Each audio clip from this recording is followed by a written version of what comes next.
Hello everybody, this is Fernando for the latest aliens and UFOs video. Alright, let's go ahead and let's continue the new book, Alien Contact, Top Secret UFO Files Revealed by Timothy Good. This one, once again, delving into chapter 1, but this time part 2. So the chapter is called Aerial Confrontation. The last part, we just had some confrontation encounters involving both, it looks like fighter planes and then also a helicopter. This will continue that type of theme, including other type of aircraft. So far, the book is coming along really well. Seems very interesting. There's going to be good examples to showcase here and there.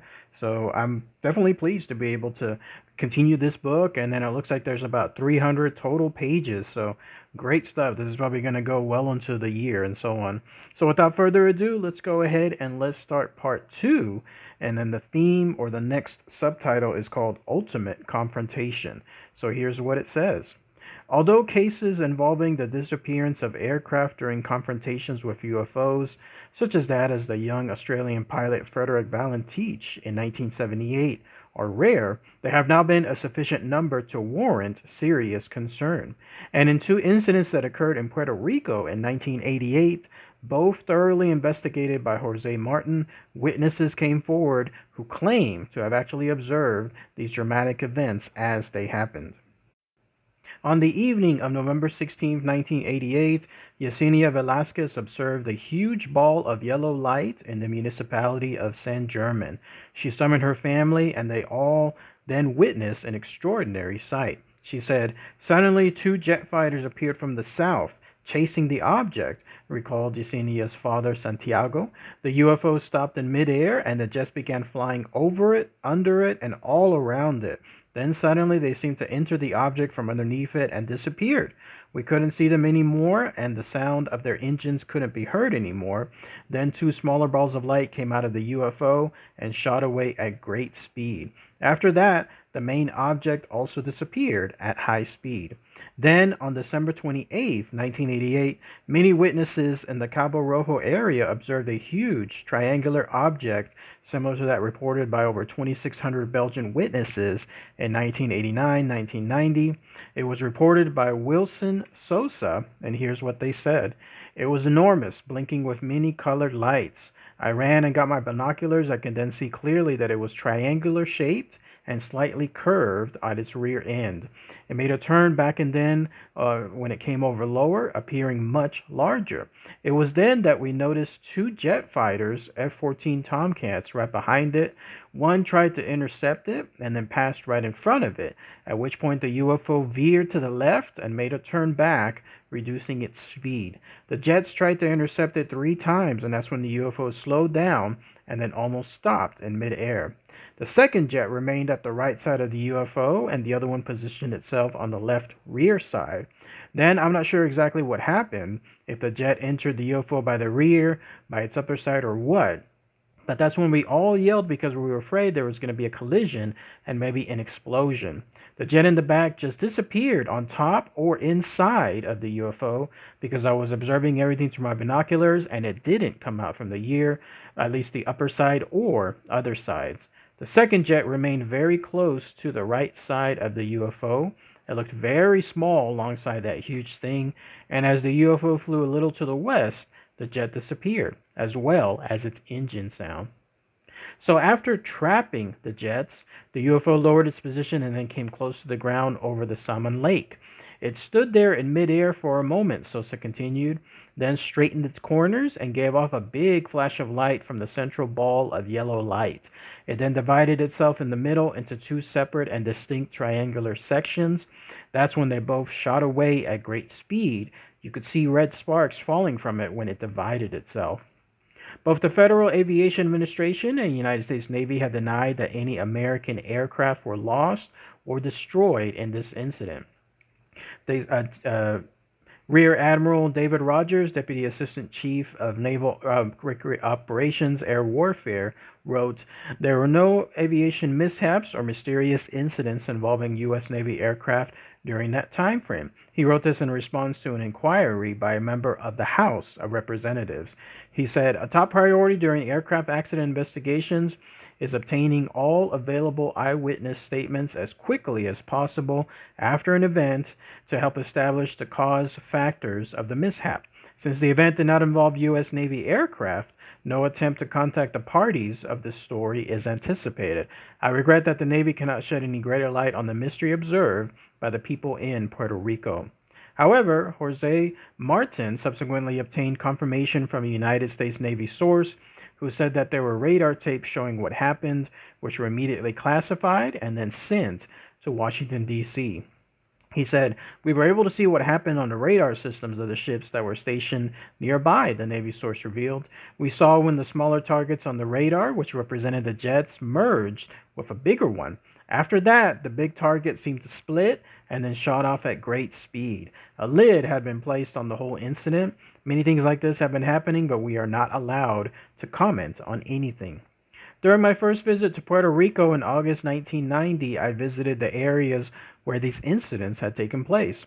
Jorge Martin introduced me to the principal witnesses, all of whom impressed me with their sincerity.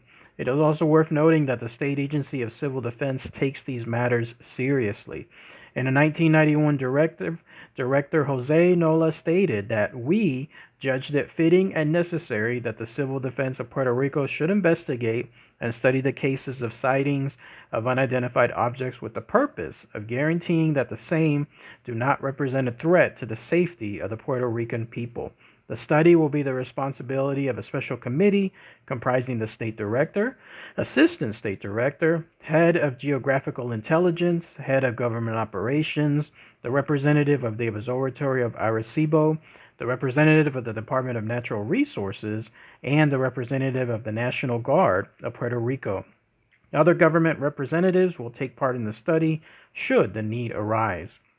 A copy of this internal directive was obtained by Jorge Martin, who learned that the study was initiated by the U.S. Department of Defense. Furthermore, Colonel Jose Nola was at one time a military liaison officer for the Defense Intelligence Agency and has stated under oath in a hearing before the Puerto Rican Senate that he, the military, and the State Agency of Civil Defense had investigated numerous UFO sightings as well as mysterious animal mutilations linked with them in his country. Incidents involving military aircraft and UFOs continue to be reported in Puerto Rico. On April 28, 1992, for instance, Freddie Cruz, director of the Civil Defense Agency of Lajas, together with other witnesses, observed a flying saucer being chased by a U.S. Navy jet in the area. He said the saucer was metallic, silvery, and highly polished, and it seemed to be playing with the jet. It would continuously stop in the air suddenly, then just as the jet was about to catch up, it would move away quickly. Finally, as the jet was about to close in once again, it suddenly split in two, then each part flew away.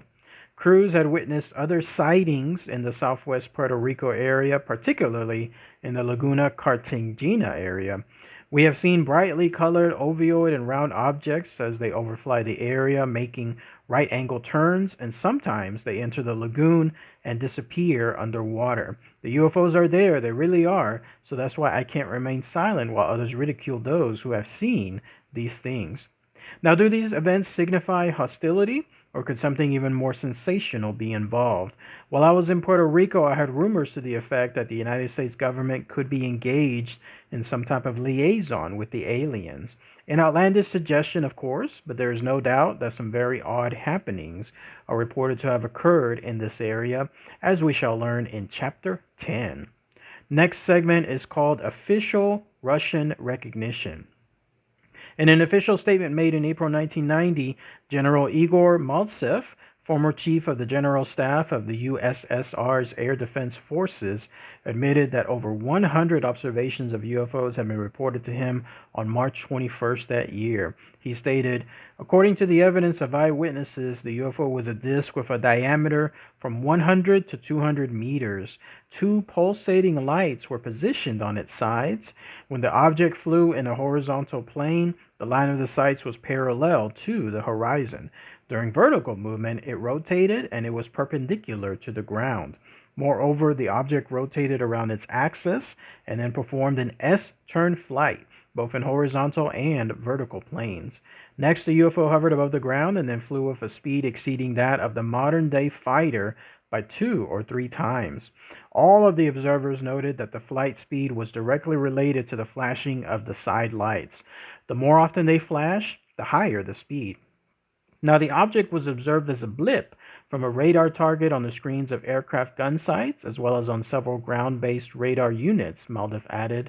The newspaper in which this information appeared commented that General Maldiv's testimony was important confirmation for claims that UFOs are piloted craft, contradicting theories that they are merely atmospheric phenomena. Maltsev provided a report from a Soviet Air Force pilot of the incident, which took place in the vicinity of Pereslav-Zalesky, about 80 miles northwest of Moscow. It said, I, Lieutenant Colonel A. Semenchenko, received the command to go on an alert exercise. At 2138 hours, I received the command for takeoff. In the air, in the region of Pereslav, I received my task of detecting and identifying a target at an altitude of 2,000 meters. I visually detected the target, designated by 2 flashing white lights at 22:05 hours. I was following a true course of 220 degrees, and it was ahead to the right at an angle of 10 degrees. The target altered its altitude by amounts ranging to 1,000 meters and then changed its direction of flight. With the permission of the command center, I locked my sights on the radiation after checking to make sure that the weaponry was switched off. The target did not respond to the identify friend or foe request. In addition to the target, 3 or 4 regularly scheduled airliners could be observed on the screen. As ordered by the command post, I carried out a banked turn. While completing the turn, I observed a luminous phenomenon reminiscent of the aurora borealis, but with a weak intensity to the north and northwest. I approached the target to within about 500 to 600 meters. I passed above the target, trying to define its characters. I observed only 2 bright flashing white lights. I briefly saw the silhouette of the target against the background of the illuminated city. It was difficult to determine its nature and classification due to limited lighting. At the order of the command center, I ended my mission and then returned to the airfield. And then that's it. Let's go ahead and let's stop that here, and that way we can talk about this particular part. So once again, this is Alien Contact, Top Secret UFO Files Revealed, Chapter 1, Part 2. Once again, going into aerial confrontation. So let's talk about that. Yeah, great stuff, right? Here you have a situation. The subtitle was Ultimate Confrontation, and it did not let down. There were multiple situations here. One was that area there in the municipality of San German, where they're in Puerto Rico, where 2 jet fighters were appearing to chase a UFO. And then this UFO wasn't having it. It was flying over them, under them, all around them. And in fact, at one point, 2 smaller balls of light came out of the UFO and they shot away. And then if you think that incident was crazy, what about the next one? The one that happened about a month later, and around that same area or some area called Cabo Rojo. That was when apparently also 2 jet fighters, F-14 Tomcats, were there intercepting a UFO, and both of them disappeared. Now, this is a first. I don't think I've heard that before. Maybe I'm wrong. Maybe it was something else in a long video made who knows how far back, but I don't recall jet fighters disappearing. They basically, at least according to what was read, they went in to the UFO. Like the UFO captured it. Almost like straight out of Star Wars. You know how you have those scenes where the giant Empire ships suddenly have the smaller Rebellion ships captured, and then the ships go inside those giant cruisers. This is what it seemed like to me. This was a gigantic UFO. And then all of a sudden it captured not just 1, but 2. And then on top of that, you have the Navy stating that there was no aircraft there. That they, as the direct quote said, since the event did not involve U.S. Navy aircraft, no attempt to contact the parties of this story is anticipated. So they basically denied everything that was there. But radar systems, according to one of the sources in the book, stated that no, there was something there. There was something that popped up on the radar. It was the 2 jets. It was the actual larger target. And then they both disappeared within the UFO. What happened to those poor fighter pilots? Who knows? Who knows where they are now? But otherwise, that's freaky stuff. And then there was finally the start of the next top title involving Russian recognition.